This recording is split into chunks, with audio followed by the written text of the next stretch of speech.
šogad Liepājas sporta pārvalde, lai veicinātu aktīvu brīvā laika pavadīšanu un liepājnieku fizisko izturību, ir gatava un citīgi gatavojās, lai organizētu izturības sacensības Karostas Mezgls.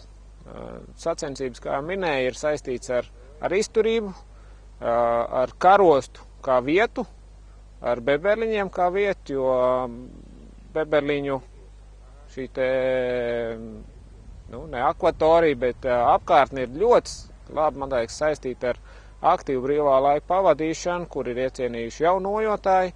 Līdz ar to gribam šo vietu vēl vairāk aktivizēt, un līdz ar to šāds pasākums, lai vēl vairāk cilvēkiem, īpaši liepājniekiem, ierādītu arī jaunas vietas, ka ne tikai Jūrmalas parks vai Pludmala, bet arī skaistā beberliņa apkārtne ir gatava uzņemt sportotājus un piedāvāt to, ko beberliņa arī piedāvā. Es domāju, ka aiz muguras esošā kāpa un vispārējās lietas, kuras, es domāju, ka daudz liepājnieki pat nav redzējuši. Tāpēc 2.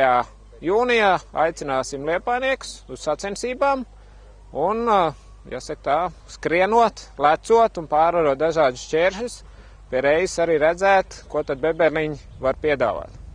Sadarbībā ar Liepājas sporta pārvaldi izdomājām, kad jāuztais pasākums, kas ir principā domāts parastajiem cilvēkiem, iedzīvotājiem, kas dzīvo tuvu Liepājai vai pat Liepājā, tādiem tautas sporta mīļotājiem. Tad izdomājām, kad saistībā ar Liepāju, tad pirmais, kas nāk prātā, tas ir karosta, un principā kāpēc gan neuztaisīt tādu līdzīgu karostas krosiņam, tad nolēmām uztaisīt ar dažādiem šķēršļiem, lai tomēr interesantāks būtu tas pasākums. Šķēršļi kopā būs aptuveni 10, visi būs pārvarami, varēsiet pārbaudīt savu izturību, savu sagatavotības pakāpi.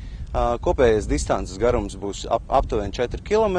Vēlams ierasties tomēr garajā tērpā, jo laikapstākļi nevienmēr lutina. Apavus nekādā gadījumā nelietojam naglenes tā saucamās, kā arī futbola bučus, parastus sporta apavus, lai netraumētu citus un iespējams paši sevi. Būs iespējams atstāt savus mantas teltī nojumē, kā arī būs iespēja padzerties siltu tēju, kā ar putru pēc skrējiena. Karosta ir unikāla vieta, zinām to mēs visi, un karostas vidienē ir paslēpies kāds interesants objekts. Tepat ir jūra pāris 100 metru, bet daļai liepājnieku iecienīta atpūtas vieta, Saldūdens ezeriņš. Tautā pazīstams kā beberliņi. Un vieta ir zīmīga, kā tāda noslēpumaina vieta, maz zinām vieta par tām dažādām niansēm un sevī slēpj nemazumu interesantu vietu sportiskām aktivitātēm. Un Karostas Mezgls, šīs te sacensības, šis te forsētais pārgājiens, skrējieni ar šķēršļiem, ir, man liekas, ka ļoti atbilstoši tieši šajā vietā, jo mezgls tas ir noslēpums, mezgls tas ir grūtības, mezglu atrisināšana, tad veiksmīgi šīs trases nobeigšana.